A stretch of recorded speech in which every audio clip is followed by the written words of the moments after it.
guys. It's episode 18, Ryan? 19. Episode 19. It's a good one. We've got a special guest this week, guys. It's Spider from Barstool Sports. Spider's the man. We had an awesome conversation with him. We talked some NASCAR, some how he got his nickname, all that kind of different stuff. I'll tell you what. This was a good episode. We got a lot planned for you. Ryan, how was your week, buddy? I had a great week. It's been very busy. Did you like talking to Spider? Yeah, great interview. So that'll be coming up in the show in a little bit. Cool So dude. weird. I hope he comes to Saratoga, and I know he's got to work, but we can probably have a few drinks. So that'll be fun. Yeah, he gave some awesome stories about some boots on the ground stuff with NASCAR. Bitched a little bit about his landlord. I'm not gonna lie to you. He's not thrilled with them, but we got a lot to go over this week, guys. It's TBG. We're gonna talk about NBA playoffs, hockey playoffs this week in the world. We got Tony's tidbits, Tony's thoughts, Ryan's random thoughts. Not this week. Tony's thoughts. We got Tony Golf. We got the fattest thing we've done this week. We're gonna talk some NASCAR with Spider, but Ryan, let's just dive right into the NBA and hockey playoffs. We'll start with the NBA. We got the matchups we were kind of hoping for. The Knicks and Miami are playing right now. Miami got the best of them in game one.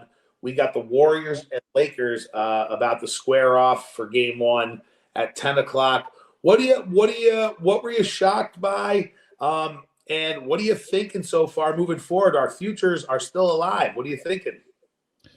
I'm thinking that the Warriors are really good still. I know they're kind of a fanboy for him, but when Curry wants to win, we had this debate today, my brothers and I. If he shoots 30 times in a game, and I'm sure like ESPN or someone stat nerd has this. If he shoots 30 times in a game, what's their winning percentage? I bet it's pretty fucking good. It's probably something like when Judge hits a home run, you just win. Yeah, he's so capable of turning it on whenever the fuck he wants. More importantly than that, I think Andrew Wiggins has played good. The Sacramento Kings got a lot to be happy about and a lot to build on. They're a team that is, this was a step in the right direction. Unfortunately, they pulled Clay, they pulled Draymond, they pulled Steph in round one, and they gave it all they had. They brought them to a game 7. Unfortunately, now you know what it's like. Yeah, did you hear what Draymond said about Fox? How great he is. He said Fox is one of the hardest people he's ever had to play against. That says a lot. It says a ton, and that kid did everything he could. And I thought he handled his end of the game, his presser well. He was just like, listen. They're like, well, what was dealing with Steph Curry? He's just like, he's one of the best players in the world. This was a step in the right direction for us. This is the answer he was supposed to give, not the answer fucking Giannis was supposed to give. Did you see that fucking bullshit? Yeah, I did. Well, listen, I liked his answer. I don't know if that's what you mean or you don't like. Dude, shut the fuck up. We're here to win titles. What is this guy talking? But he has. So sure. Then what do you say to his comment on every year Jordan didn't win a title is just a failure? That doesn't seem right. Ask Michael Jordan what he thinks. Michael Jordan will tell Giannis Antetokounmpo till he's blue in the fucking face that every year he didn't win a fucking title was an absolute failure. It's fucking loser talk. I understand the message. I understand what he's saying. But for him not to say this wasn't a failure of a season when you're the number 1 ranked team, you don't fucking play in a game. They lose. He's a nightmare. It was fucking loser talk. And I don't know. That's where there's certain athletes where I want my kids to act like that when they lose instead of act like a little bitch. So Anthony Rizzo got on the podium after fucking losing game 6 in the World Series and was like, hey, listen, it was a great season, a step in the right direction. It's like, no, dude, you guys have been getting to this point the last 4 fucking seasons. You won one last year, Giannis. I'm not saying Giannis sucks. I'm not saying that the team sucks. I'm saying don't you think there's a difference between disappointment and failure? No, if you asked him at the beginning of the year, what's the goal? He would have said to repeat, right? Yeah, but then it was just a disappointing result. It wasn't like failure is like to me it's just the wrong word. Of course he's disappointed about it. He wanted to win a fucking title. But like to say that all his hard work all year was a failure Who's saying that? Weird. Who's saying that? No one's saying. Yeah. Do you think it was a failure? That's part of a failure. It's not winning the championship when you're ranked to win the championship.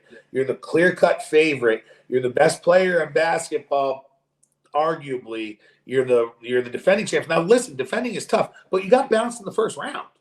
That's the other thing, right? I would argue that the Bruins, what they did is way fucking worse. I would agree with you. But what I'm saying, and here's the thing, everyone likes Giannis, myself included. I get what he's saying. It's not – the message is there. I'm just saying, as a fucking fan, I'm like, dude, shut the fuck up. We're about titles. At least if you're a Bucks fan – yeah, if you're a Bucks fan watching that and him go like 7 for 25 from the line that game or whatever it is, you're just like – and, the disappointing part too, or failure part would be that he had the ball at the end of regulation and turned it over. Correct. That was a fail. But, the whole season coming down to that one play, I mean, they're not there if it's not for him. What do he have? 20-something rebounds and 1 million points? It's like Yeah, I don't think anyone would ever debate that. I mean, he's definitely the reason that, that you're there and all that kind of stuff. I don't think anyone would ever debate that. But I don't know what they need. I don't know like what they need to get better because they were already the best. So I think they could go in next. Now if they lose in the first round next year after being a 1 seed again, then okay, then I'll start to say, yeah, this is getting better. Well, I'll tell you what, it's a feather in the cap for the NBA because the Heat win the play-in game. The Heat fucking beat the Bucks. Jimmy Butler goes fucking bananas, but it's the whole team. Eric Spoelstra is probably top 3, maybe the best coach in the league, right? I mean, he's up there. He seems to be playing chess when everyone's playing checkers. Butler shows up. The whole team rebounds. The whole team passes, and and they're fairly deep, right? So they're currently up 1 right now on the Knicks, 1 game and 1 point in game 2, but the Heat are good, and I think that's something because the Bucks, at least that's what I'll say. I think it's one thing that's been kind of overshadowed how good the Heat have been and how well coached they have been. Regardless, how about the Sixers too, going to Boston and beating them without Embiid? Yeah, so unbelievable game. James Harden hangs 46, 45 on them.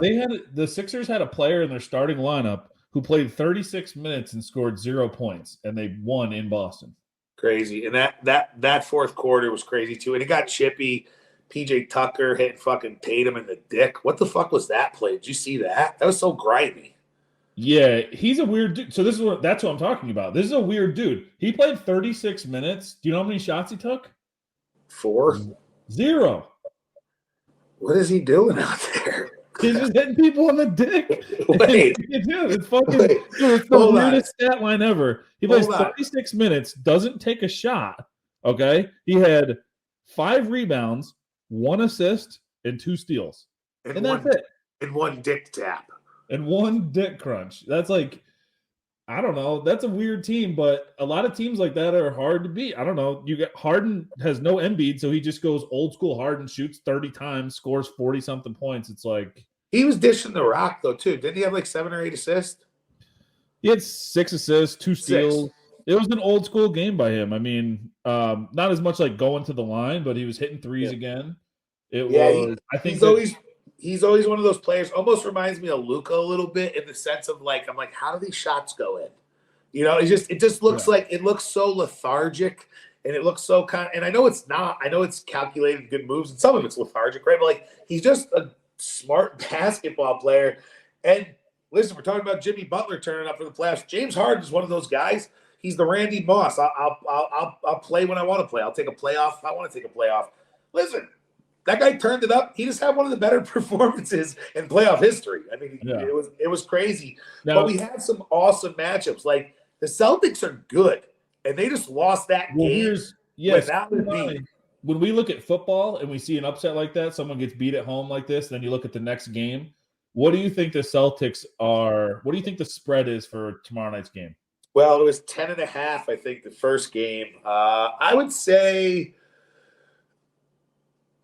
probably similar. I haven't looked. The same exact thing because the odds are not good that Philly goes there and beats them again, especially if Embiid's not going to play. I don't know if he is or not, but I would imagine it wouldn't be 10.5 if Embiid's expected to play. Yeah, so, that I do not know. I don't know that. We touched on.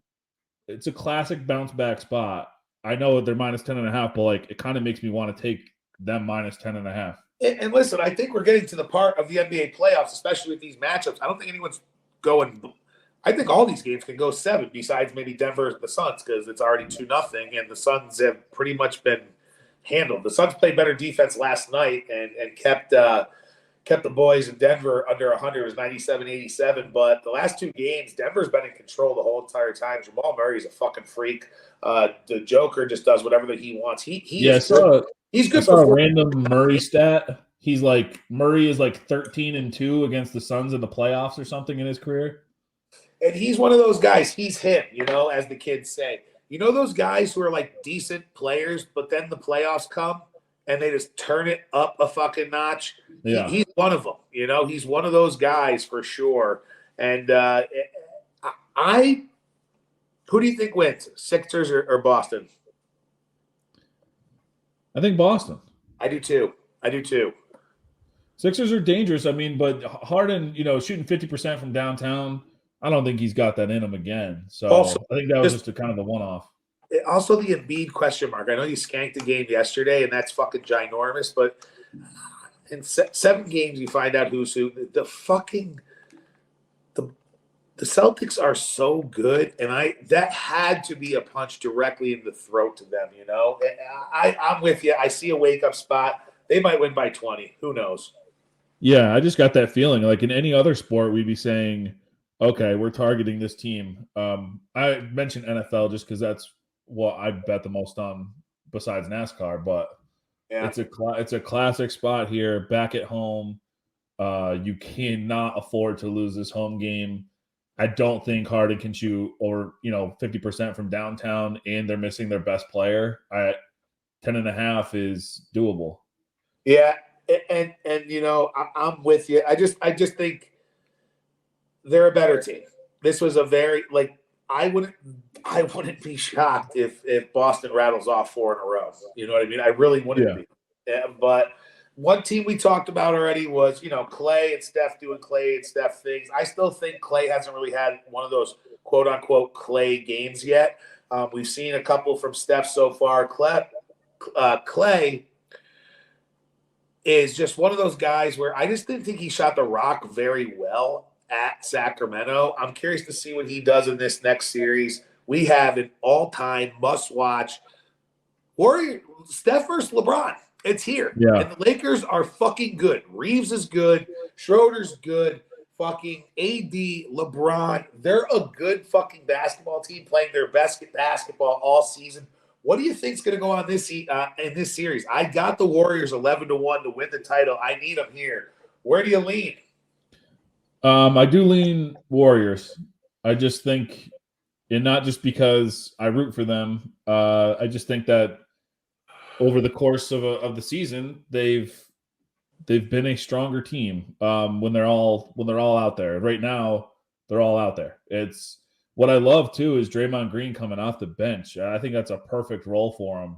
As Jordan Poole's been pretty good, and Looney has actually really improved. He's a game changer. He's a game changer on the block right now. He's the offense rebounds. They started the year. I didn't think he'd be. I don't think I'd ever see a 20 rebound game out of him, and then, he pulls it out of nowhere. So he's a baller. I just like them a lot more. I do think, like you mentioned, Schroeder and stuff. I'm not a big Schroeder guy. I think he's kind of weak off the bench. Like if if I'm looking at who the Warriors are bringing off the bench, like we just said, Draymond Green's coming off the bench. They don't have anyone like that. And when I said Schroeder, I meant D'Angelo Russell. You know me. Yeah. But D'Angelo Russell's been impactful for sure. The game they beat the Wolves in with those, I want to say, what is it, 3 threes or 4 threes in the fourth quarter to really bring them back. And LeBron ultimately gets it done. And you have that clip of him with all the emotion. Dylan Brooks no longer going to be a Memphis Grizzly. That fucking guy is so far gone. What a huge pussy. What maybe arguably the biggest L any professional athlete has taken publicly. Ever, right? Who else? Ever. And he wasn't even like a man about it. Like he didn't even face the fucking music. He cried and then he played the victim that everyone's making him out to blame. Then the video comes out today of him mouthing the Ja Morant, I'm not coming back to this fucking place. And then it comes out today, Memphis is like, yeah, no shit, dude. We don't want you back. You're fucking out. Pack your bags. What a fucking bum. Yeah, they said under no circumstance would they bring him back to the team. No chance. You got to be fucking pissed. And everybody has that friend, okay? We're both big guys, right? And both of us, people just assume, oh, you're big guys. You must be tough. No, we're huge pussies. We don't want to fight. One of Ryan's all-time lines is, I don't want to fight because it feels like exercise. I just don't want to do it. And he's right.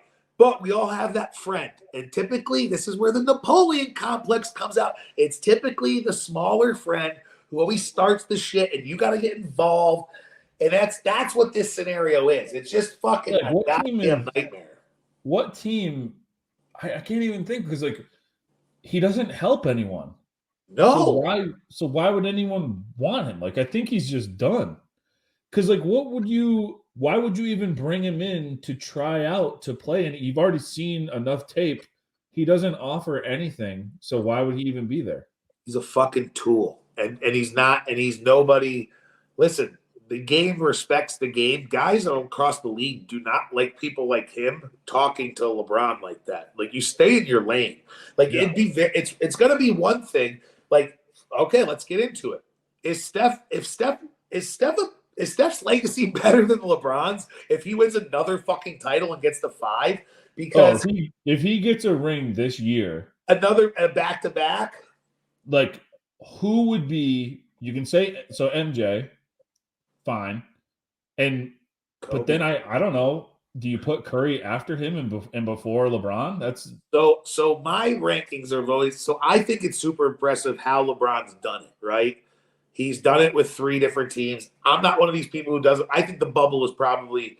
It's fun to say it doesn't count if you're a LeBron hater, which I am.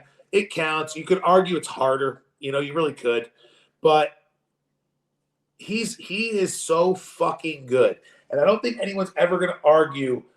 He's the better basketball player, right? He's LeBron James, best most points of all time. But there's something about Steph Curry. If he gets 3 rings and 2 of them were with Kevin Durant, arguably a top 5 basketball player of all time, like, he's just doing it. He already won another one without Kevin Durant. I think Steph Curry just doesn't get talked enough about. Like, I think this year.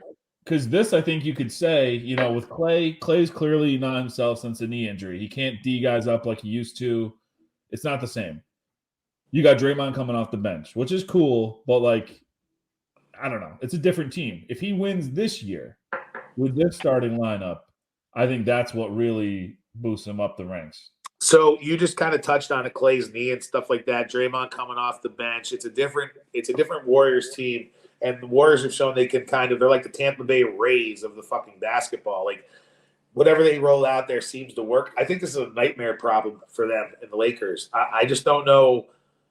Sure, you got Looney and AD. I think it's going to be tough. And I don't think you see Draymond on the bench starting this series. It starts at 10 o'clock here, but I think what's going to stress me out is Curry leaving Curry on the bench for extended periods of time, which I pray does not happen. Yeah, we'll see. That'll be an interesting chess matchup as well. Listen, we touched a little bit on the NHL playoffs. The Bruins blow it. Best hockey team of all time.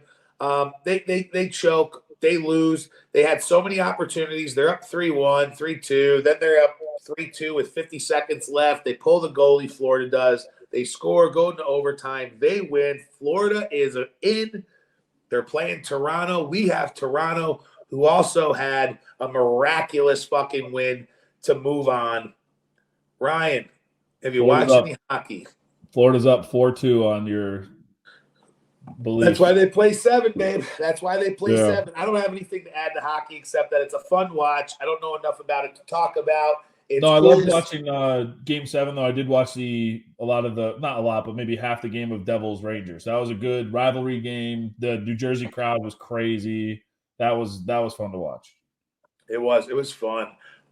Rangers collapsed as well. I mean, they're right there with Boston, right? I mean, just an absolute nightmare. But one thing that's abundantly clear is New York sports are back. The Knicks, the Islanders, the Rangers, the Giants make the playoffs. We beat the fucking big bad Minnesota Vikings. Aaron Rodgers is showing his face all over the goddamn place.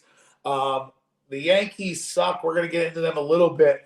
Ryan, we got a lot to talk about. Do you have anything to add to hockey besides those guys are awesome athletes? No, they skate real fast, and I like watching playoff hockey, but I have no insight. I love it. Well, listen, Ryan, let's jump right to this week in the world, okay? Ryan, this week in the world.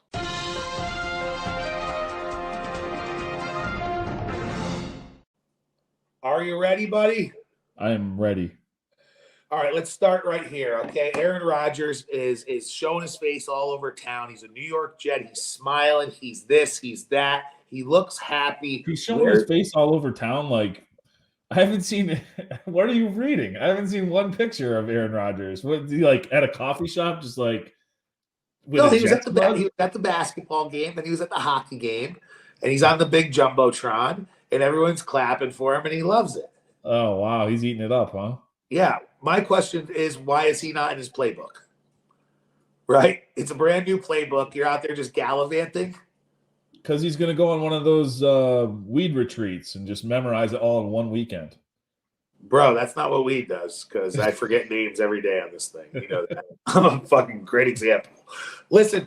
No, his isn't weed. His is like whatever those ayahuasca, acid. I don't know how they make the shit, as Cat Williams says. Quick question for you. All jokes aside, Aaron Rodgers, I think if we've learned anything, he's a guy who's got a chip on his shoulder. He wants to stick it in people's ass. I think he's going to be so fucking good this year. I think he has the weapons around him that he's wanted for a while. I think this Jets team offensively is a lot better than people think, and they're a ton better now because of Aaron Rodgers. Where do you rank them in the AFC East with, the Pats, the Bills, and Miami? Where do you see that shaking out? Man, I do think the Jets will be all right. What happened with Tua? Did Tua retire or did he not retire? Because he said he was thinking about retiring, but I don't think he really did. I don't know. Yeah, I don't know. If he's such this is part of my ranking. I think they're going to finish last. The Jets? No, Miami. Oh, okay. Yeah, that's kind of where I'm going to. Like, I don't know, man. I think that the coach too, who left the Niners and went over there, is just like not a gimmick guy, but you kind of saw like the luck run out. The Tyreek Hill had an insane first half of the year. And I don't know if it was just because Tua got hurt or what it was, but you kind of saw that die out by the end of the year. Yes. Who knows? Maybe it was injuries. Maybe people caught on to his gimmick type offense. And so if that's the case, then I totally agree with you. They can come in last as the Jets get better. The Bills are going to be the Bills again. I think they got to be the favorites if you're betting or setting betting lines for the division. But, yeah, Patriots I think are trash. So, maybe they won't come in last because I think the Patriots are awful. So that's where I think the Patriots are going to be sneaky this year. New offensive coordinator. I think they're going to give Mac a real chance this year. I think Mac is going to be hyper-focused because I think he knows if he doesn't figure it out this year, probably writing's on the wall for him, right? The other thing, look at their draft. Did they get any weapons? Like, does he have? Well, they didn't get weapons necessarily, but they got a shutdown corner. I think they're going to be, they're going to be a defensive run team, an old school team like that again.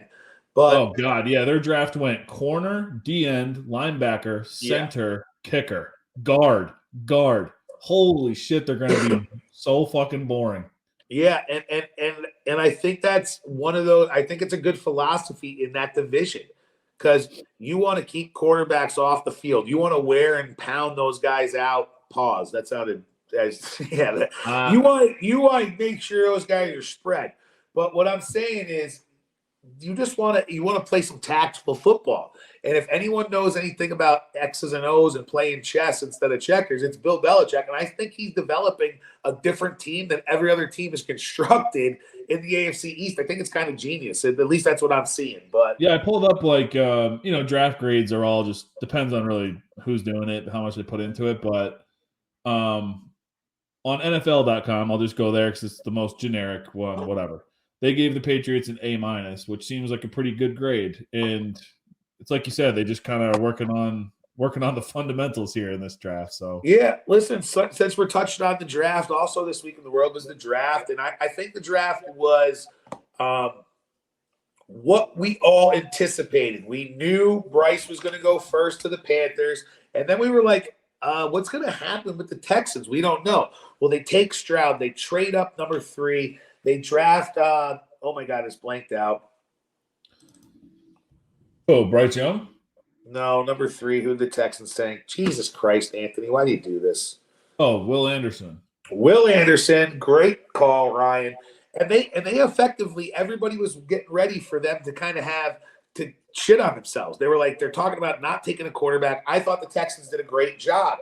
Another team that I thought did a great job, obviously the Eagles. They're going to be a problem for my New York Giants. They get arguably the best player in the fucking draft in Carter. Yeah, they were probably my favorite draft. No doubt about it. And they drafted every goddamn Georgia Bulldog there was. But another team that I thought was getting some flack that I thought shouldn't was I actually thought the Lions drafted well. And after the Swift trade happened, it made a little more sense why they did go running back. I kind of liked what the Lions did. They took our linebacker that we were targeting out of Iowa for the Giants, but I thought they did a good job. I thought the Eagles did a great job. I thought the Cardinals actually did a good job as well, the Texans, and I was really happy with the Giants, okay? I thought that one of the biggest steals was Jalen Hyatt. 1,000%. In the 3rd round, the Giants get Jalen Hyatt from the University of Tennessee. I thought one thing I was super happy to see is, okay, we have a competent front office and coach and communication, and we have a plan. And the reason being is we wanted a linebacker. We definitely had receivers targeted. We wanted Addison. And then what happens? Fucking 4 receivers go right before we're about to pick.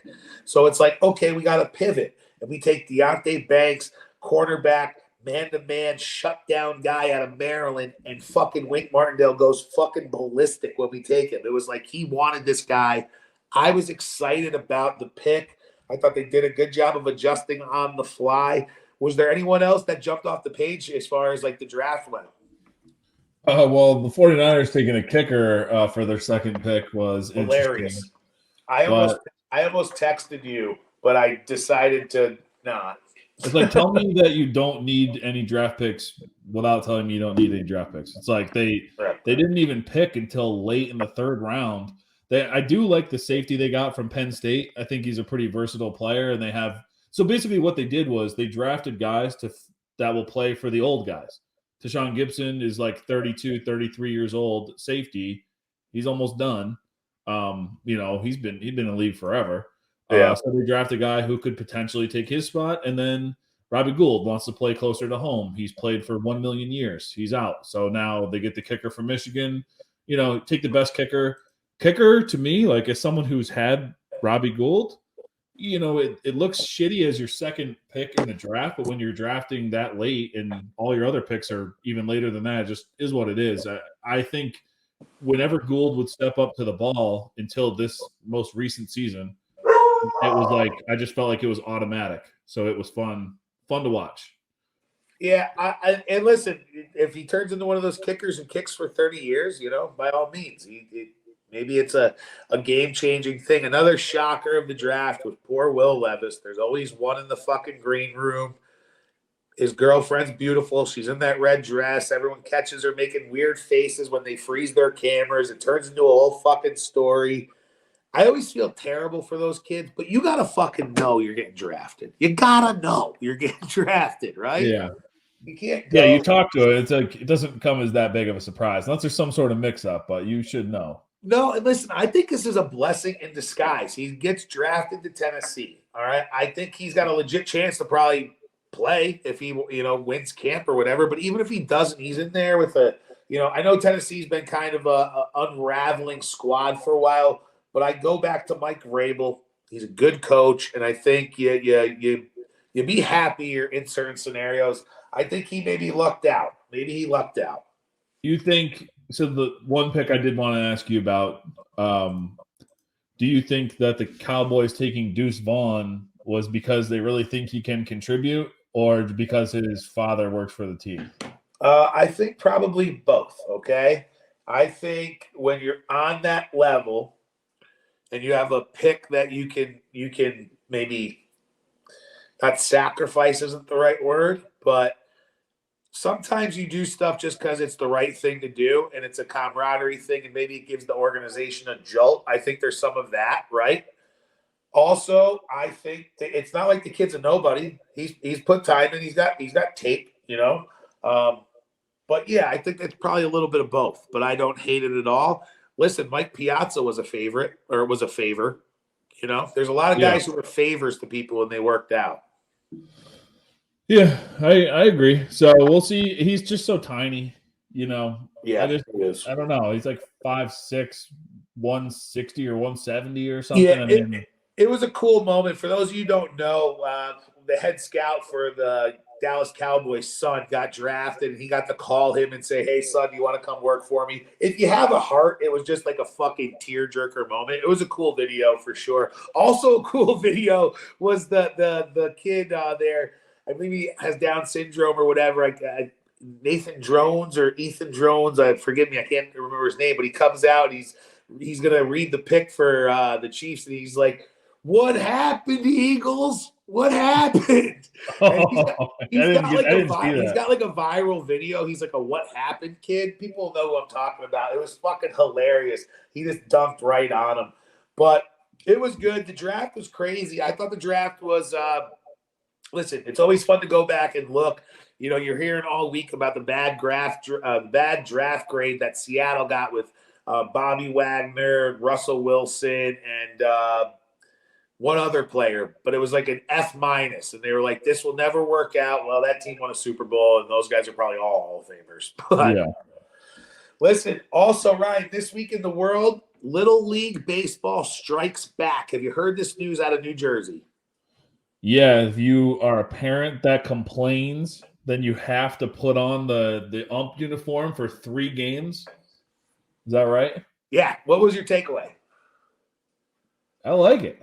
I kind of like it too, but then I got to thinking, first off, if someone's a psychopath enough to start yelling at like an 18 to 22-year-old kid who's making $12 an hour umpiring, just basically volunteering his time, that person's not someone I want behind the dish. Yeah, I would think that they're definitely not going to call a fair game. So. Also, how can you force someone to do it, right? I guess your kid can't play, but now it's a whole other bag of worms. You should force them to work the concession stand. Yeah, or like take care of the fields. But I just picture that like Naked Gun, like strike 3, like he's just rigging kids up. Like his son's on the mound and little Timmy comes up to the plate and he's just fucking punching Timmy out. Doesn't matter where those 3 pitches are. I don't know. Or he's like talking shit to the batters, like your mom's got big tits. Yeah, yeah, exactly. Like you play ball like my sister. Like it's just one of those things where it sounds good at first, and then you start walking through the scenarios. Like, I don't know. I don't know if that's going to work out in the long run, but I thought it was a good idea. No, it's pretty weird because I think those parents would just say, "No, I'm not going to do that." I feel like parents have gotten worse too. Like there was always that one parent when we were kids growing up. I feel like it's all of them now. Oh, they're way worse. Knowing people that coach say, and most don't do it anymore because of it. Parents are the worst. Not great at all. Listen, there used to be like when we played Pop Warner, there was only like I don't know, maybe 2 parents that were the worst. Now Yeah. now you're about half of them. That's what I'm saying. Tough. And you knew who they were. And you're like, oh shit, there goes Mr. So-and-so again, popping off like he does. Yeah, it's crazy. I mean, speaking of popping off and crazy, Antonio Brown's he's taken the city of Albany by storm, dude. Yeah, you got to reel your boy in. Yeah, he's my guy. So for those of you who don't know, Antonio Brown owns 95% now of the Albany Empire. What's funny about that is the second that happened, coaches, players, and officials all left. Executives, they all just took off. They were like, "Fuck this, we're not doing this." They left. Well, come Friday, people who stayed didn't get paid. Okay, so Antonio Brown is under fire here in Albany. But come to find out, he's also looking to buy a $12 million property out near Saratoga. So this guy's all over the fucking map. Ryan, what when you saw Antonio Brown's picture come out that he was a Raven, did you think it was real? Because I did. No, I didn't think there's any way in hell. I don't think he'll ever play in the league again. I got got. Yeah, I did see it floating around. Yeah. I mean, when I first saw it, I was like, oh shit, he put on the Firebirds uniform. Then I looked closer and it was like, oh no, that's a Ravens uniform. Yeah. So the only way this thing ends is in lawsuits and bankruptcy. There's just no other way it goes. It's impossible for it to go another way. Ryan, also this week in the world, we're just going to gloss over it quickly because I'm going to do more stuff on it this weekend. But the Kentucky Derby is this weekend. I'm going to take Forte to win. That's my horse. That's my pony. I got a bunch else coming. Are you going to be watching the Kentucky Derby this weekend? I will. If we're betting on it, then yes, I will be. So yeah, I'll be all over. We have any plans? Saturday.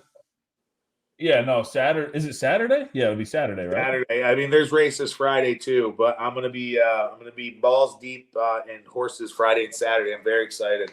Yeah, that'll be fun. I'll definitely get in on that. No doubt about it. Listen, that was this week in the world, Ryan. Okay, we're gonna move right along. I gotta talk some MLB. Okay. You play ball like a girl. The Yankees suck. Yeah, I know. They're about 500 now. Listen, couple of things, right? Hard to lose 15-2 and then the very next night have a worse loss. Okay, you know what I mean? So for those of you who don't know, Domingo Germán's in the game last night. He's got 88 pitches. He's fucking cruising. He's got 6 Ks, 1 walk, 2 hits, and he gives up a single in the 8th inning. And Aaron Boone takes him out and brings in Clay Holmes. Has Wandy Peralta on the bench, has Michael King on the bench, has Ron Marinaccio on the bench. 3 very, very good options. The clear-cut option is Michael fucking King. He's been electric, and the problem is Boone is still trying to stuff Clay Holmes down our throat. He hasn't been good since the second half of last season. Rolling into this season, he's broken. We need to fix him, and that loss last night is on Aaron Boone. We still need to hit the baseball. Do you think they should have pulled the starter at all? He had 88 pitches. That's what I mean. Like, you think you just leave him in there, right? You only need 2 more outs? Absolutely. You just leave him in there. Even if he pulls him in. He needed 2 more outs in the 8th, and he needs 5 more outs total. It was just such a bonehead play. And then to make matters worse, every fly ball that's hit to Aaron Hicks looks like he's not going to catch it. He has no clue what he's doing. He's just a goddamn nightmare with the fucking bat in his hand. No clue what's coming. No approach at all. I hate this guy fucking so much. It's ridiculous. You never want to be described as a goddamn nightmare with a bat in your hand. In any situation. He is. He's a fucking nightmare. And that's my baseball rant, okay? One team I love betting. There go the Knicks up 3. One team I love betting this year is the Cubs. I think the Cubs are doing great, outperforming themselves in regards to my expectations. Justin Steele, their starter, I think I heard this right the other day. Since the All-Star break last year, his ERA is barely over 1.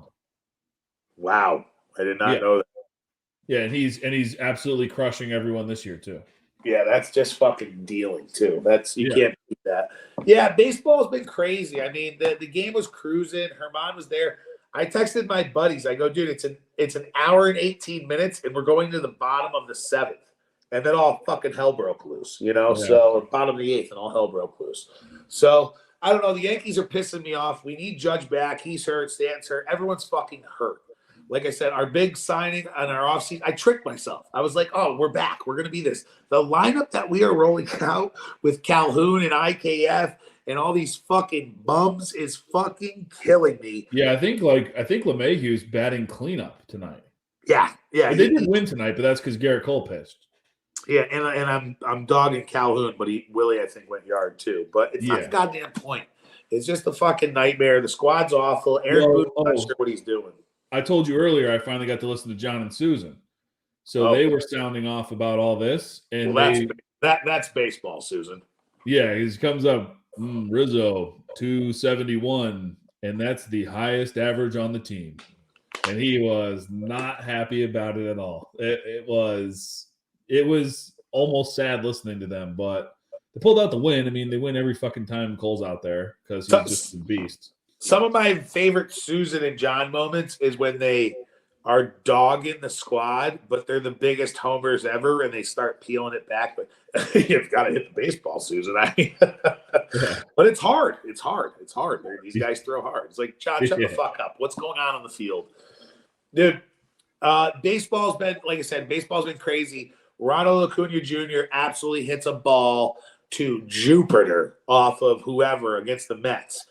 Goes around the bases, does some theatrics, does like the little you're too short move around third. Well, they're playing a doubleheader. Next game, he wears one in the fucking head, and he's out now. People are pissed off. I don't know if you saw it, but baseball. Yeah, did someone get suspended for that, or? Yeah, I don't know that actually. I don't know that, but I believe they probably will. It'll probably get appealed. I don't know. It's hard to say because it's two different games. You think the guy doesn't really throw at his head, right? Like he probably just wanted to hit him, and it just hit him in the head. But either way, it looked pretty fucking bad. Yeah, I didn't see that. I gotta look at that. I gotta look that one up. Yeah, it looked pretty bad. Well, listen, we've got our interview coming up with Spider. It was an awesome interview. I appreciate him helping us out, doing the interview, popping on for about 30 minutes or so. For those of you who don't know, Spider, like I mentioned before, he's the Swiss Army knife of Barstool Sports. He's the right-hand man to all the big guys there, and he's worked there for quite some time. He's got some awesome stories. Just a cool dude, and I hope you guys enjoyed the interview with him. Here it is. Well, Dak, here's the deal. I'm the best there is. Plain and simple. I mean, I wake up in the morning, I piss excellence. All right, Mia, of course. Fuck Mia. No, Mia, come on. This is not something we're doing right now. All right, we're just going to roll it again, all right? Yeah, just roll it. Doesn't matter. All right, Ryan, we're here with our guest. We got him. It's Spider from Barstool Sports. I appreciate you coming on. Spider, how you doing, man? I'm doing great. Big Tone, Ryan. Thanks so much for the invite. I'm pumped to be here, talk some racing. I mean, this is great. Thank you, guys. I'm excited. So, Ryan, you don't know this. So I got a chance to meet Spider last summer. I got a chance to do this mini golf thing. Spider was a part of the all-time worst dap up that you've ever seen in your life. I should have known my Barstool endeavor was downhill after this because I went to go high five Spider and somehow my ring finger and pinky finger ended up like in his shirt. And we just kind of looked at each other. And do you remember that by any chance? Honestly, Big Tone, I don't. So you're paying too much mind to it. All right. Out of mind. Fucking main character syndrome over here. So I did that. It was hot. I was in a painter's suit, but it was the all-time worst high five that you'd ever think about.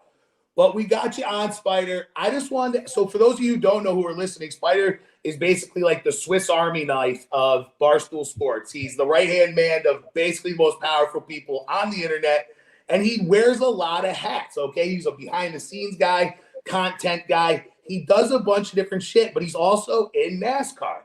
You guys know that I'm just starting the NASCAR thing. Ryan's a big NASCAR thing. We just had the Monster Mile. We had this guy, Brennan Poole, say that Ross Chastain needs to get his butt whooped. Has anyone ever won a fight with Frosted Tips? No. Yeah, not to my knowledge, no. But I am interested to see if anyone will indeed kick Ross Chastain's ass because he seems to be a frequent flyer in terms of pissing off other drivers in the garage. So He someone might need to intervene. he I would welcomes love it too. He says they talk it, but they don't ever do shit about it. So I'm Honestly, curious to see if they do. you're damn right. It's about time one of these guys be about it and less talking about it. And Yeah. the other thing is too is it's 2023. Anyone who's like willingly dyeing their hair like that, that guy's got some sass. You know, he's ready to throw. I think some hands. But they Yeah, like the percent Larson of drivers using sun-in is 0%. what's that? The percent of drivers using sun-in their hair is 0%. Yeah. Yeah. There's always like we're older than you, Spider, but there's always one kid that I like Dean Pascarella just sticks out in my head from high school. Just was I always gotta pull up a picture of Brendan Poole's hair. Dude, it's unbelievable. The interview, it's on YouTube. It's like 2 minutes long. He's like, someone needs to whoop that boy's butt. Oh, I got it. I got it. Yeah. Incredible. Yeah. He looks and like it's- he should Tone, be if in you a haven't 90s seen boy band. too, Noah Gragson lost a bet and then he shaved his hair into a bowl cut. If you haven't seen it, you got to check it I out. did see that. Shout out Yeah. Noah Gregson. He actually gave me this this little keychain, which gets me a free Wendy's for the rest of the year, a free Frosty at Wendy's. So let's Oh. go. Noah's quickly ascending the ranks of my driver rankings. And also, did you see today Legacy Motor Club, the team he races for, the team that used to be Richard Petty Motorsports, team that Jimmy Johnson owns, is going from Chevy to Toyota. That's Yeah. crazy. It's wild. And they'll be, to me, it's a huge step up too, because they're going to get the same info that JGR gets and everything. They're sharing. TRD is going to do everything that they've done for the big teams for them. So I think they'll be fast next year. It'll be cool. They definitely should be more competitive. I'm looking forward to that. I know I see why people are a little bit upset, not upset, but skeptical, I should say, because such a historic team between Richard Petty and Jimmy Johnson driving Chevys, and then now they're going to make the jump to Toyota. But I remain a Legacy Motor Club fan. I'm excited to see what they can do, and I think you're right, Ryan. They'll be way more competitive next year with the Toyotas. Yeah, it'll be fun. So I got a question for you guys. This Monster Mile, everything I read about it, everything I saw about it is it's like an unpredictable racetrack where it gets guys scratching their heads a lot. Like if you go back and watch some of like the commentary of these guys talking to the crew chiefs and their scouts or whatever, they're like, I don't know what the fuck's going on. We were faster that time. We weren't faster this time. This guy's an asshole. He doesn't know how to drive. Like, what is it about this place that these guys can't figure the fuck out? For me, and I'll let Ryan answer, but for me, the hardest thing about this track is the tire wear. I think that the drivers have no idea, and the unpredictable nature of this track is all dictated by how harsh and abrasive the surface is on the tires. Because we see guys just have to pit way sooner than they can just because they're putting too much force on the tires or the track's eating them up. So to me, that was what made this track different. Ryan, what do you think? Yeah, I totally agree with that. It's that, and then the rain kind of washed any rubber on the track off, so it's just a green tone. It's called the green track in the biz, and that'll just eat the tires alive. So you could see it. Like if you just watch the beginning of the race and look at the first pit stop, they'll show some of the tires, and they are just eating the shit. It's crazy. Yeah. The one thing I did see was, well, there's always, because I'm stupid, and there's always things that catch my eye. And the one guy's like, he went two right sides. He went two right sides. And it was like a Truex. He just did two. He only changed two tires. The other guy changed four. And ultimately, it seemed like that might have been like the difference. Is there any truth in that, or am I making that up? I you're think right. that was spot on what won him the race. Martin Truex, great call by his pit crew there. And we've seen that before in races this year. I forget, my brain is not sharp enough to remind me which race it was, but there was another one where late in the race they called for two tires when the rest of the majority was going for four, and it ended up being a winning move. So yeah, I don't know. I think the tire wear combined with the 2 versus 4 call is really the strategy that dictated the result we saw at Dover.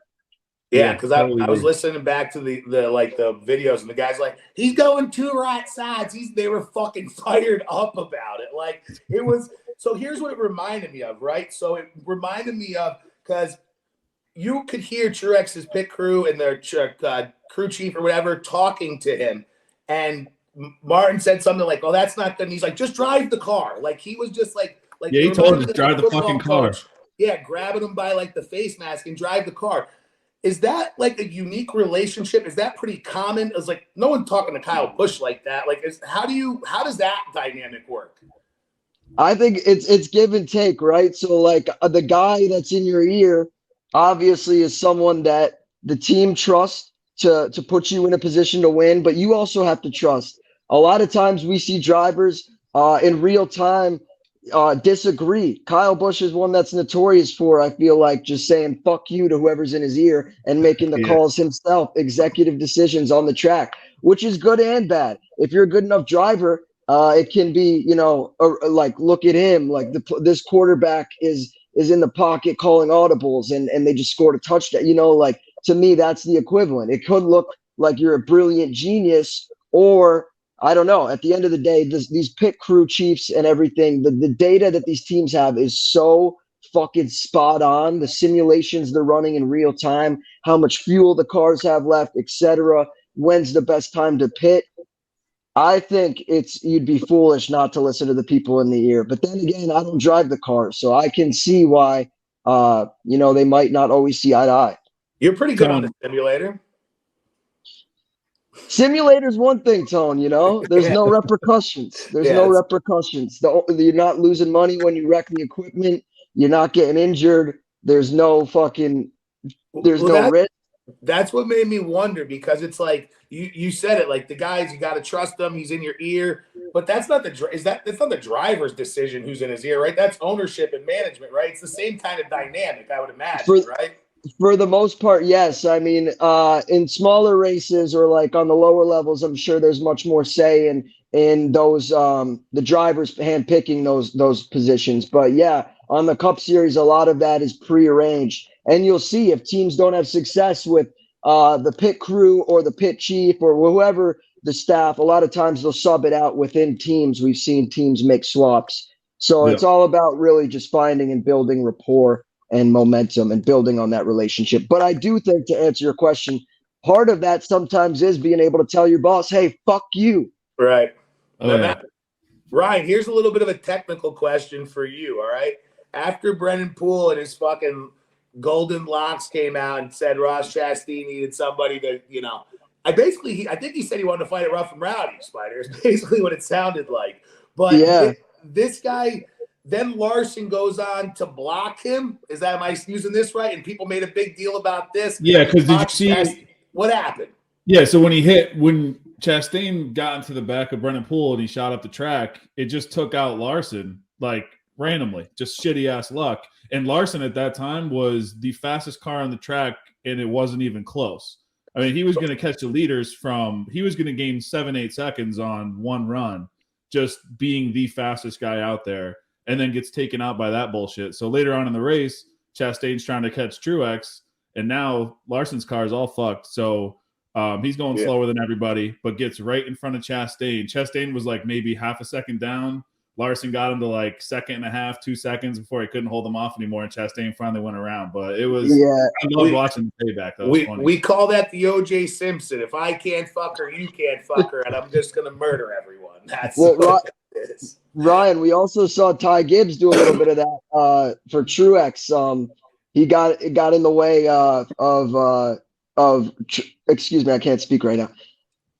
Ty Gibbs got in the way of Ross Chastain as he was trying to run down Martin Truex for the lead and held him up a little bit. So I love that. Rookie Ty Gibbs, who had a great fucking show at Dover, by the way, with a veteran move kind of fucking with Chastain. But yeah, disappointing move on to see Chastain dump the lap traffic, and then take out the favorite in the race, Kyle Larson, who, like you said, had a fucking hot rod. His car was hooked up. I think he should have been in contention to win, but instead it was Ross in that spot. So yeah, I saw you were on. So I watched your show too, and when you were picking tires, I saw you had the HMS boys as well. That's who I had bet Larson and Elliott too. Elliott was just shit all day, but Larson did have the fastest car.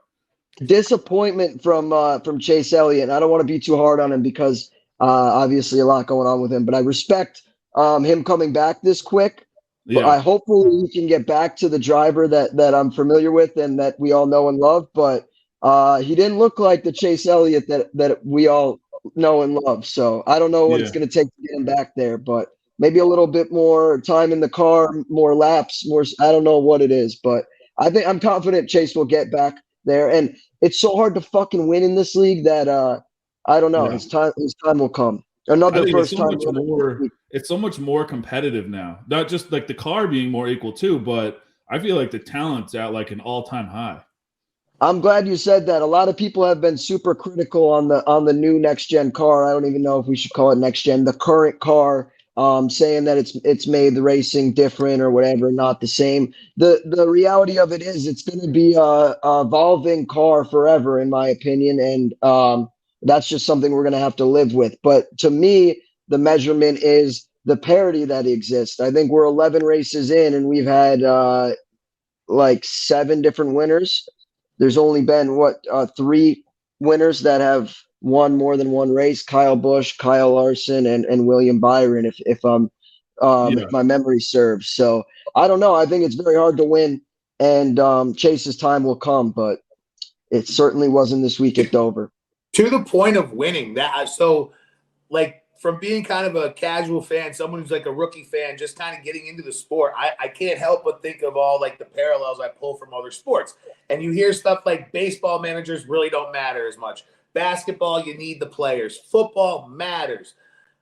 I feel like in racing, it's such a conglomerate of like everything. Like everything needs to work, from like the garage to the front office to spending money to sponsorships to the guy driving, the communication. Like, is there any team that everybody like what's like the one thing in NASCAR that people try? Like, you want the fastest car, right? But like, what else are they looking for as far as like an organizational thing? Like, you want the fastest car, you want a good driver, but like, what are some of the other details they look for when they're going into racing or race cars or drivers for that matter? I mean, I think it's fascinating what you said, because it's not just the driver. There's so much that goes into it. And to me, a big part of that, from what I've seen at least, is the pit crews. These pit guys are unbelievable, and we've seen them make or break races. I'm talking back 2021 NASCAR Cup Championship at Homestead. I believe Denny Hamlin, who's never won a Cup Championship, he was racing for the championship in the final race of the year to win it all, and his pit crew guy applied too much tape on the front of his car, in turn overheating his car. His car exploded. His championship hopes went up in flame. On the flip side, these teams invest immense amount of resources in ensuring that they have the best pit crew guys possible. A lot of these guys you'll meet are former MLB pitchers, former NFL prospects that played D1 college football or whatever it may be. So there's a lot of athletes that goes into it. And then, as I previously mentioned, a lot of computer simulations and science and math that goes into it as well. So NASCAR is really like engineering meets athleticism meets money and budgeting and sports and sponsorship. It's really a beautiful parlay of everything. People who say it's not a sport should go look at some of the builds of these pit crew guys, Tone. They're fucking freaks. So I mean, think about it. Think about the tire guys and stuff. Like, you try carrying that tire around the car. Like, that's why I tell people, they're like, or holding that gas tank upside down and pushing it right into the fucking thing as the car's coming. Like, that takes precision. How about just like trusting the guy's not gonna hit you with the fucking car? Okay, so that's the first thing. It's crazy. We just give the guys the benefit of the doubt that they're not gonna, but yeah. So you are in a unique position to where, you got a lot of access to a lot of stuff, and you're all over, and you are doing. I mean, quite honestly, you guys are doing you and Large, and you guys are doing an awesome job of like growing NASCAR. It's all over everyone's feeds and everything. And it's good stuff. Like, what's one thing for you, like, maybe not fanboying, but like what's one thing that's like jumped off the page to you from being like, holy shit, these guys are such a well-oiled machine? Like, is there anything that's shocked you or anything that's cool that you could share with us? Yeah, well, I'll say this. I mean, as you said, I've been lucky to have a lot of unreal access that I'm blessed for. NASCAR takes great. Hold on, not lucky. You've earned it, but go ahead. Yeah. Well, regardless, I'm blessed to be in the position I'm in.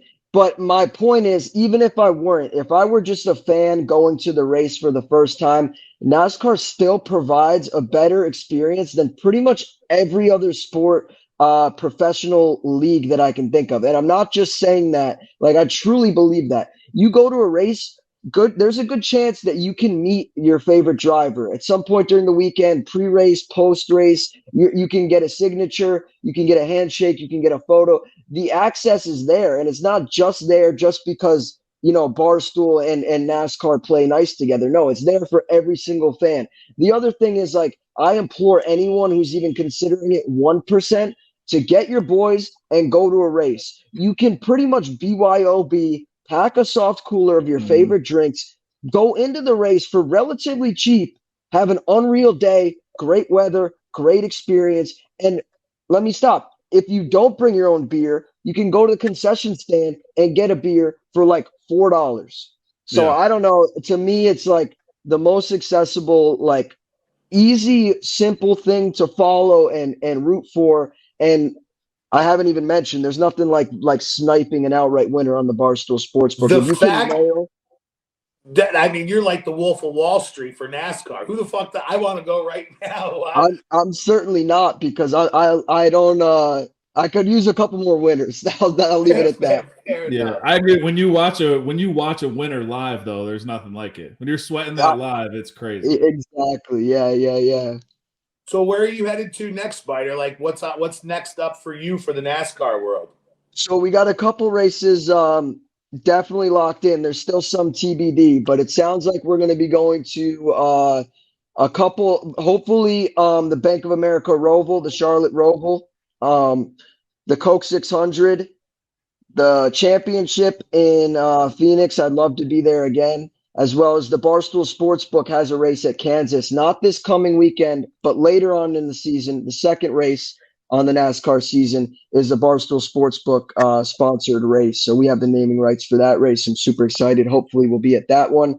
And then also the Chicago street race, which I'm pumped about. NASCAR's taking the streets of Chicago, and I think it's a great initiative. We're trying to bring more eyeballs, more people in on the sport, and what better way to do it in a new market full of people that are probably not otherwise paying attention to NASCAR. So there might be some traffic, there might be some detours, there might be some road closures, but one small drop in the bucket for growing the sport that is NASCAR. That's awesome. But Chicago's one of those cities, though, that will, for the most part, I think, like, embrace a day like that. Be like, fuck it, this is the day we go to the bars, we drink, we hang out, you go do that. Like, you make that a fucking day, you know? I think people will lean into it, and I think Chicago's a great venue for it. I love that shit. Yeah, did you watch the simulations when they were riding through the track? It'll be fun.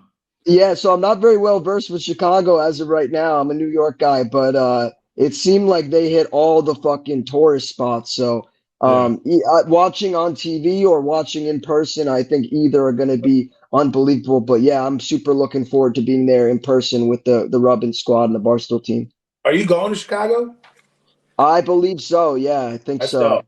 Good, Yep. good. That'll be fun, dude. Like I said, new city, different fucking feel, different dynamic. I mean, I think that next move is like the next catapult for you guys, especially like you said, you can bring racing live down to fucking Chirac, as everyone calls it.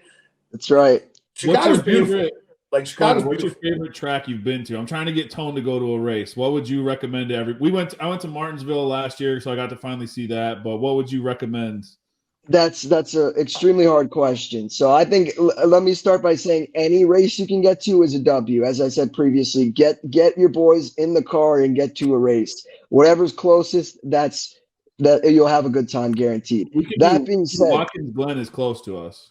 Watkins Glen and Pocono are two tracks I haven't been to that are close that I'm planning on getting to. But fresh off Daytona, fresh off Talladega, super speedway tracks kick ass. There's nothing like the party that exists in the infield of Talladega. However, not interesting, I mean, it's a very fucking popular pick, the one I'm about to give you. Bristol Motor Speedway. It's a Coliseum. Complete 360 stadium seating on top of each other, on top of the short track. Unbelievable banking. Fucking giant Jumbotron hanging over the track. that's a sight to be seen. My only All right. complaint with Bristol is there's too many fans there that you can't get a cell signal and you can't post any of the lit videos. But other than that, Bristol's incredible, and I love Bristol. And then also I have to mention Phoenix. Phoenix is home to the championship race for the next couple of years, for the past few years, and they do a great fucking job. We were taken in the little sky lift. Yeah, like, I was gonna say, did you go up in that? we went in a chairlift like 300 feet above the track as they were Yeah. racing. The facilities there are unbelievable, and that's another track where Barstool Sportsbook has a great. We have a activation there, so the official sports book of the track, and we bet there. So it's great partnership we have going. Spider, listen, I don't know if you heard, and this is why a lot of us are dying for Barstool Sportsbook to get to New York.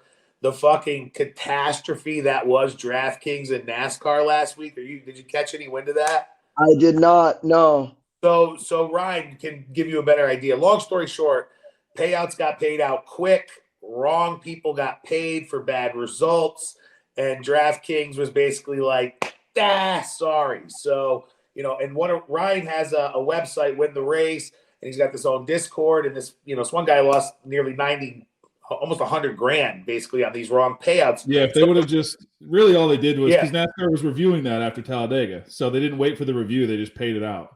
So yeah, this one dude would have won the big DraftKings contest for $100K. Instead, he wins $4,000, which is a good day for most people. But he's just like, shit. If they had just waited 2 hours, I would have $96,000 more dollars. So a good day in getting paid out the wrong shit because you're not being responsible is bullshit. Like that's not okay either, right? So it's like, NASCAR's a little different, but it's one of those things where a lot of people were pissed off. Then it got a little shady because they started capping how much you could bet on certain things, and it was rubbing people the wrong way. So they lost a lot of customers. I know Barstool Sportsbook is doing good. I got a few last questions for you. Fire away. Yeah, not only so a lot of people I mentioned before, Swiss Army knife of Barstool Sports. He does it all. He's also founding father of the Ford and Pussy Patrol. You can't leave that out. But also, where's the nickname Spider come from? First couple weeks at Barstool, I was an intern, fresh out of college, and I was really trying to make it a fucking full-time job. I wanted to lose the internship tag. So I was grinding, trying to do everything. And at this point, I was working for office manager Brett, but I was just trying to like facilitate and do any sort of anything in the office to help out anyone. So a lot of times I was just like filling the fucking office fridge with water bottles and shit. So Dave and Dan were doing the rundown one day, and they were behind. That office was so small, so I was like logging water behind the camera around the office to get into the kitchen, and they're like, "Who the fuck is this kid? What's his name?" And Big Cat's like, "I'm gonna call him Spider. He's always fetching people drinks and shit." So it kind of stuck. I just rolled with it. I don't know. I was also like at that time, Tommy Smokes got me the internship at Barstool, and at that time, his nickname wasn't Tommy Smokes. It was Alarmingly Stupid. So in the grand scheme of things, there's a lot worse nicknames to be had. I was just like, Sure. Fuck it. That's what you want to call me. I'm cool with it. So here we are like 5 years later, and it's still. And Ryan, for some of your people, like Tommy Smokes was one of those guys who then became like a really good luck charm for Dave, went on his awesome March Madness run. If you don't know who Tommy Smokes, I still think Tommy Smokes is maybe pound for pound the funniest person at Barstool. Yeah, I watch his video. His videos are fucking funny. He's fucking fall down funny and apologetically himself. There's a lot to like about him for sure. The last thing I was going to ask you is, so you got the nickname Spider. You do everything, and for people who he's being kind of, even after he had the full-time job, there's this great story of some shit happened with an airplane, and he was like, fuck it, I guess we just got to drive. And he just drove like 12 hours because, it's just what you do. Like my grandfather would have loved you. Like you just show up to work, you just do the right thing. Like that's what people like. But that's why I said earlier, like you earned the job. Like you made yourself a useful tool for sure. Last thing I'm going to ask you if when you're a Kyle Busch guy, right? I'm an everyone guy. I've been lucky to meet so many drivers that I feel like I'm friends with So a good that's bunch of them. that's actually what I was going to ask you. Like, because you do get a chance to meet a lot of these guys, is there anyone you were like, oh shit, I didn't think that guy would be cool, and he ended up being super cool, or that guy's like, fuck that guy, you know? I'll say when I first met Corey LaJoy, we had it didn't go well. I'll say that. We were up on stage together at Bristol Motor Speedway, one of my favorite places, and he was unfamiliar with who I was. I think he thought I was just like some random fan that maybe like infiltrated or something. But he like called me out. But then after it, he made amends. He was very apologetic, and now every time I see him at the track, he's the nicest guy. So let the story. If there's one thing you take away, it's that Corey LaJoy has unbelievable character development. I went from being like scared / intimidated by the guy to now rooting for him. And yeah, I love Corey LaJoy. Underdog story. The guy overperforms in shit equipment. So yeah, he is doing really well this year. It's awesome to watch. Yeah.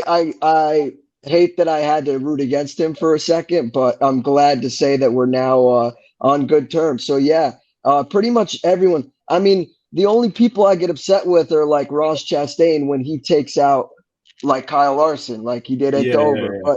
But at the end of the day, I don't dislike Ross. I think he's a necessary evil in NASCAR, and he's doing a hell of a lot better job than I am at bringing eyes onto the sport, whether it be people are getting pissed off or he's wrecking people or whatever it may be. So, yeah, I don't know. You have to respect all of them. Anyone that's willing to do that for a fucking living is a madman. So yeah, Brennan Poole's hair is doing numbies, no doubt about it. Like it's gonna bring in numbers, but also like it was funny what Brennan Poole said too. He's like, I don't know, just kind of felt like he just ran into me. Like it just seemed unnecessary. He said, and everyone needs a villain. Every sport needs a villain or someone to get mad at. Last thing I'm going to ask you, you are an all-times vibes guy. Everyone says when Spider's around, he's a good time. I've been lucky enough to be around you a couple times. We've been friendly. What pisses you off? And when's the last time you've been like fucking mad, bro? Because I know you're a little bit of a psychopath in there. You're just a good guy. So what's the deal? I'm very much so, I mean, I have a short fuse. I think a lot of people paint me as this easygoing, good vibes guy, but I don't know. So a lot of things set me off. I'm trying to think of specific examples. I don't know. You just kind of gotta spend time with me and see my quirks. But yeah, there's certain things. I don't know. I can't think of one example, but I don't. That's a cop-out answer. I'm sorry, I don't have one. That's okay. That's how good. Honestly, the fact that you have to like dig so deep to be like, when's the last time I was a little upset about something? I mean, and you live in New York City, so that's okay. You want a complaint? Fuck my building management. I think they're doing a horrible job.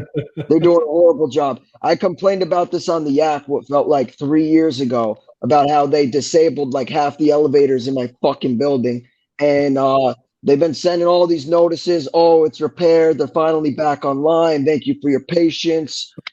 They're not fucking repaired. This morning.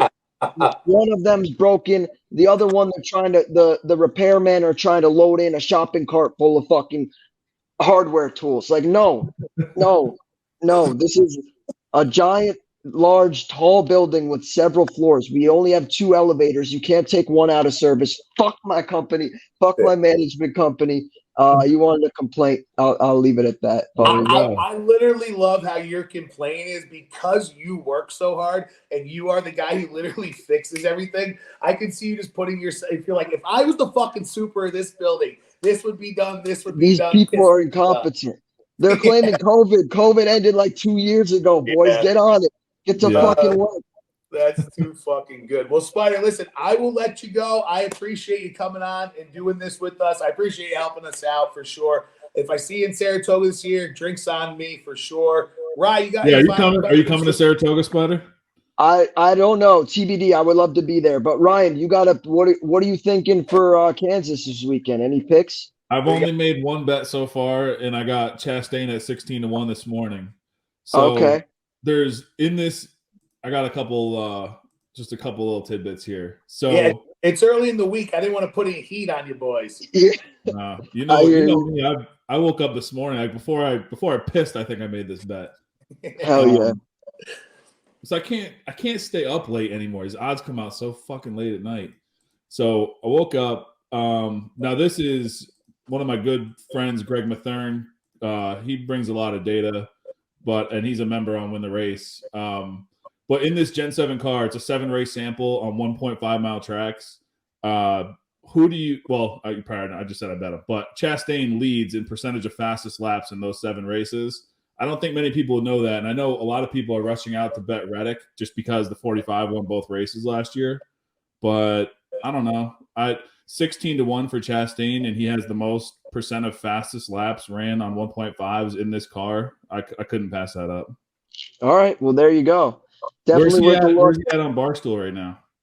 He let's see. 14-1 alongside Chase Elliott, Bubba Wallace, and Kyle Busch is 15-1. Wow, there's some big names, pretty juicy odds here. That was the other one I was looking at. Speaking of Reddick, his old car, RCR's fast on these 1.5s. We saw Busch already dominate, Auto Club. So, the tire wear is different there. I know that. But, I mean, if we're talking 1.5s in speed, and Kyle was fast this week. It sucks what happened. Speeding will kill you at Dover. But he was fast, and that was the same intermediate package they're running. So, I don't know, 15-1 for your boy, Tone, Kyle Busch this week? Yeah. Howdy, brah. Yeah. Spider, do you got a lean this week? Do you have anything you're leaning towards? I don't have anything yet, but stay tuned for Rubbing His Racing. I will give my picks on there, and I really appreciate you guys having me on here to chop it up with you tonight. This has been fun. I'm always down to talk NASCAR with the boys. So thanks again for having me. I appreciate you coming on. We'll definitely have you back. One more time, where can everyone find you? I know they're going to be able to find you, but just say it for us. Make me feel better. Yeah, find us show on Rubbing His Racing on YouTube, and wherever you listen to podcasts. You can find me on Twitter at HQ Spider. And keep watching these guys. You'll probably end up winning some fucking money. Just make sure you place your wagers on the Barstool Sports book. 1,000%. Guys. Spider, thank you, bro. You're the man. Thank you, Spider. Good night, boys. Good luck this week. Thank you, too. Hey, my girlfriend's dead, She fell off a cliff and died on impact. Ryan, it's time for Tony Golf. We got some golf to talk about. All right? So some big news in the golf world. Joe LaCava, Tiger's caddy, is off his bag. He's got permission from Tiger Woods. He is now going to be on Patrick Cantley's bag. Big move.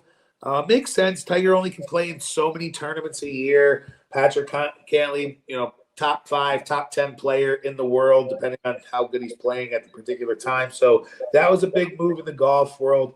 Tony Finau wins last week. Big win for him. He holds off John Rahm, who plays a great weekend. But this week, we've got Wells Fargo Championship. What do you got? Yeah, Quail Hollow. Just from looking at everything. Back up a little bit. You got a little echo. Oh. You're good. Sorry. So Quail Hollow, everything that I looked at for that was, it seems like it's a longer course. You need some driving distance here, maybe some longer irons. And you got to be able to fight off, avoid the bogeys.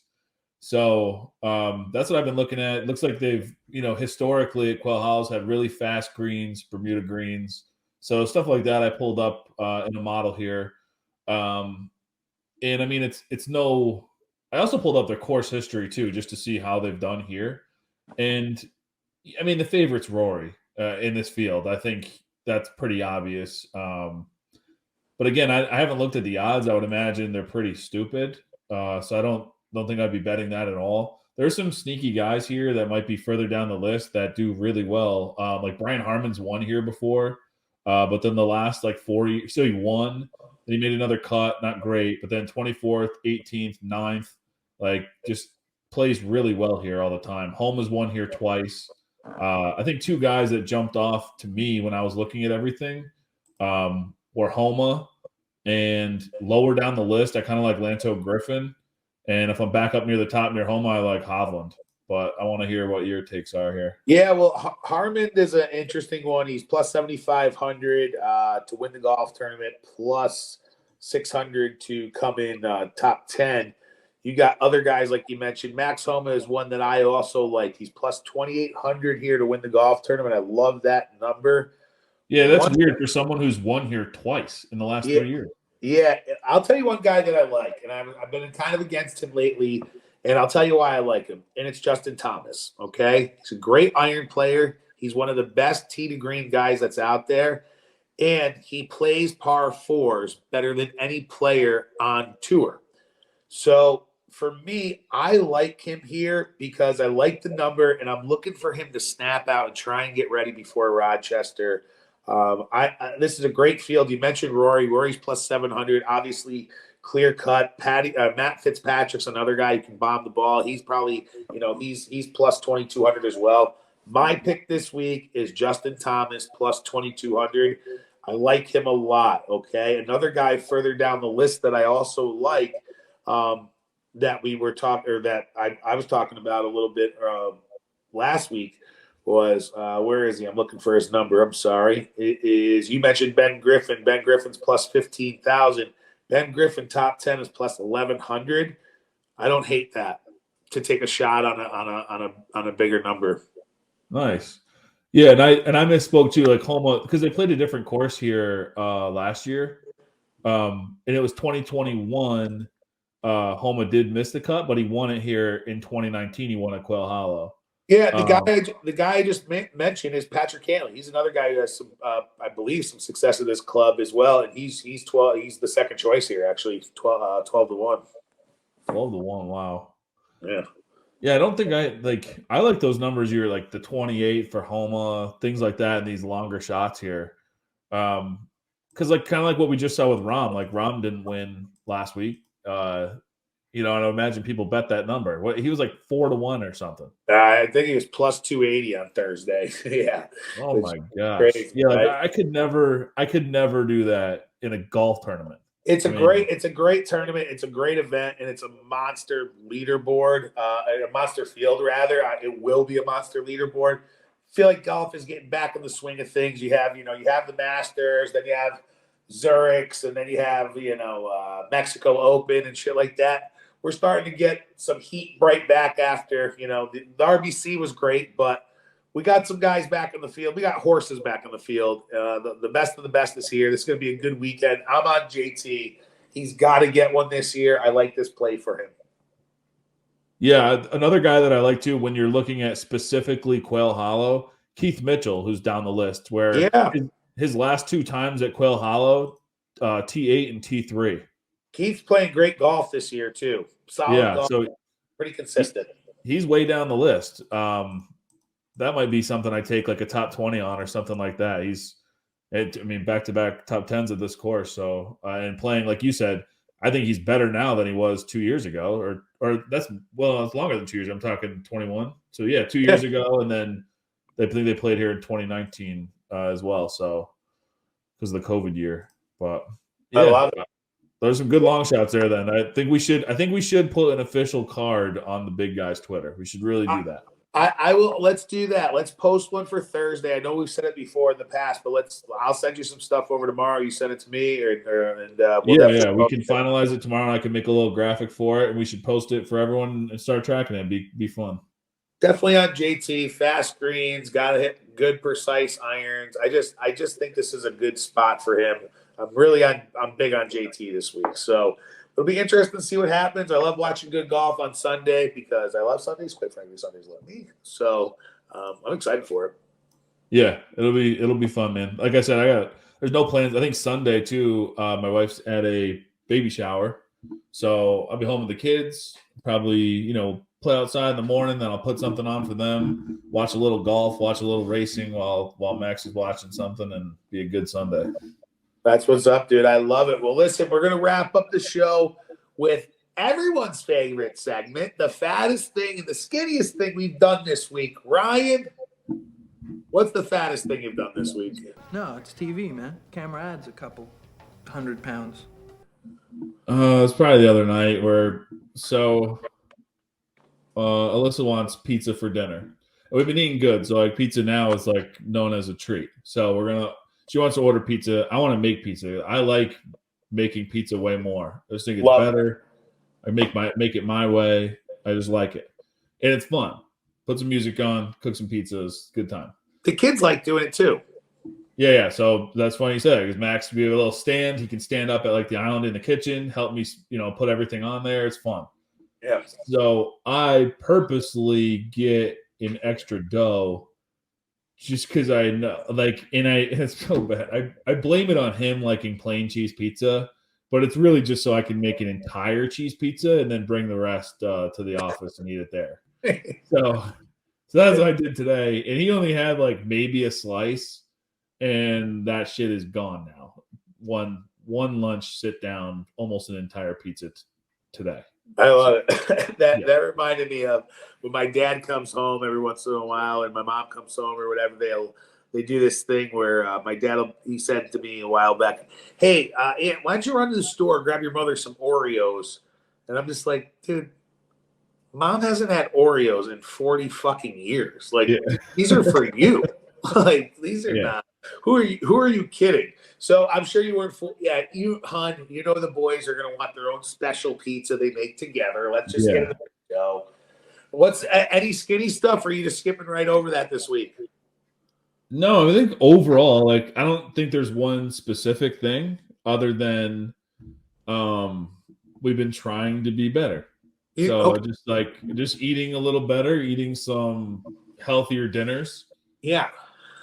That's about it, though. Just trying to be better overall. And I'm not eating fast food in the morning still, which is a good rule. I'm sticking to it. So that's a big one, okay? That's a big one, right? So I was going to say, have you picked anything out where you're like, no? And it sounds like you have. That's good. Yeah. That's good. I'm no Dunkin' Donuts, no McDonald's, no breakfast anywhere other than like if we want to go out to a real breakfast. I don't think I could ever quit a good diner breakfast. Sometimes I'll listen back to our podcast and I'll be like, why am I talking to Ryan like I'm in good shape? Like I'm just not. Like I'll just say stuff. You'd be like, well, that's good. That's great. We can build on that. And then I go look in the mirror. I'm like, oh, I'm fatter than him. Yeah. Like what's going on here? Listen, the fattest thing I did this week, Ryan, was not food related. Okay. I woke myself up snoring. That's a pretty fat guy move. Because it's mostly fat people who need these sleep machines. I keep telling you got to get. Okay, so I was on the chair. It was a Saturday night or whatever. I was just hanging out. First of all, that's a fat guy thing to say. The chair, yeah. I was on the chair. So I was in my recliner in my chair, and the dog was laying there next to me, and I dozed off. I was trying to get I'm not all caught up on Succession yet. I got this newest episode this week. So I was trying to watch it and I dozed off, and I just like woke myself up, and the dog popped up, and that's how I knew it was my snoring, because the dog popped up. She thought I was dying, but I wasn't. I made it. I was alive. Also, one of the fatter things I did when I went into bed was I got into bed and I realized my socks were still on. Okay. And I know everybody takes their socks off with their toes. We've all done it, right? Yeah. I got a Charlie horse. Okay. I got the first one off, and the second one I went to go get off, right in my calf muscle. Dude, my dog was like, dude, we're losing him. This guy who feeds me, we're losing him. So I get a fucking brutal Charlie horse. I'm like a brutal one where I'm doing the thing where like, I don't know if you've ever heard, like you like rub the middle of your back of your like the middle of your foot, and it helps like loosen the muscles up. It works. Okay. The kid had a rough weekend. I probably need to mix some more water in. So it was just rough. So I felt super fat. One skinny thing about me is I told you, like, you got to pick one thing. I've been great about not eating lately. So I've been really good about that. Now, almost a little too good. I'm doing the thing lately where I'm getting up to the finish line where I'm like, all right, it's almost 8:30. I'm just like fucking pounding food. That's not okay either, but I'm aware of it. We're working on it, and we're trying to get better. Have you had any night eating this week? Nope. Not night, like 3 a.m. eating? No, you mean sleep eating. We call it sleep eating. the industry. Yeah. So first off, I don't like that you're talking about it like it's a joke. It's a condition, and people have it. Okay. It's called sleep eating. It's quite frankly taking the world by storm. But I gotta get you. We gotta get you a sleep machine. It's gonna change your life. Maybe. I know. Yeah. No, I know it. I know this. So our friend Jason also has one. He swears by. He's trying to get our other friend on one. But Jason had a fattest thing he told me about this week, right? So he's driving. We drive a lot for work or whatever, and he's in his SUV and he's turning. He's like, I make a couple turns throughout the day, and I'm like, God damn, this wheel is tight, He's like, fast forward like 2-3 hours later, I get back in the car, I'm driving again, and I'm like, man, this wheel is tight. And he looks down, he's like, that's my stomach. The wheel is hitting my stomach. And he's like, and I'm like, to me, I'm dumbfounded because he's like, well, I know you like to lean back a little bit more, have a little more space, and it's something that could never happen to you. He's like, I'm a posture guy. I like to have good posture. I'm 10-2. I'm there. He goes, but I couldn't turn the car. I thought I needed power steering fluid. He goes, my stomach was in the way. He goes, so I just put my finger down in the corner and just move my seat back a little bit. He goes, problem solved. There you go. Yeah. He told me a funny one too, and I think he might have told both of us this.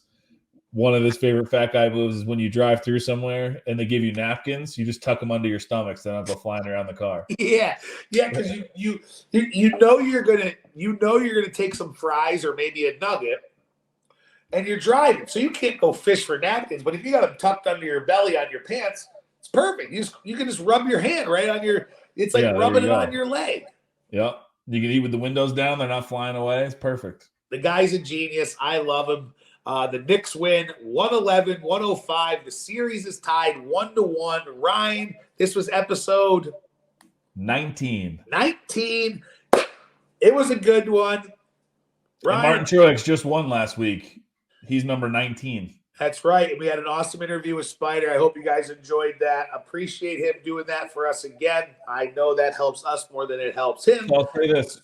Episode 20 is next week. So if this stays true, then Christopher Bell might have a good shot this weekend, and he's fast on this track. So I might have to bet some Christopher Bell too.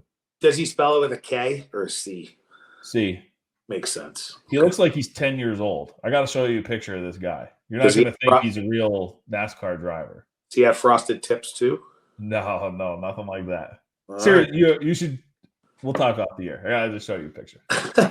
I love it. Guys, this was episode 19.